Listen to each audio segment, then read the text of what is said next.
გვესწრებათ, რომ პრეზიდენტს ჰქონდა შეხვედრა ზუგდიდის რაიონში, სოფელ ნარაზენში, სოფლის ცენტრში, სადაც შეგრებილი იყო მოსახლეობა, მან ასე ვთქვათ, დესტრუქციულად განწყობილმა პიროვნებებმა არ მისცეს შესაძლებლობა, რომ სოფლის ცენტრში ჩატარებული იყო შეხვედრა.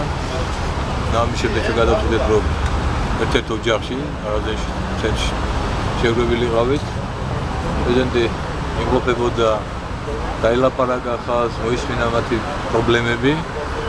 მე რაც მინდა ხაზი გაუსვა, უბრალოდ ის ადამიანები, რომლებიც მან ნარაზენში იმყოფებოდნენ, ეს ეხება მიქაიას, ბატონ ვალიანტიას, ლატარიას, რამოდენიმე პირი, რომლებიც მე მინდა პირდაპირ ვთქვა, რომ ანთია არის გამგებლის მოადგილის დედა.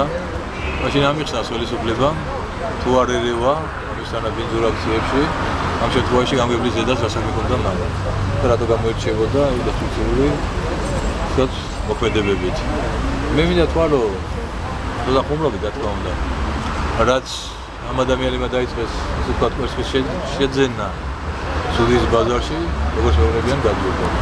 საბჭოთა ხელისუფლება მსგავს აქციებს უწყობს ოპოზიციას და უწყობს ქვეყნის პრეზიდენტს და არ აძლევს საშუალებას იმისას, რომ თავის ხალხს დაელაპარაკოს. ეგ პირდაპირ მნიშვნელობით არის მათი დასასრულის დაწყება.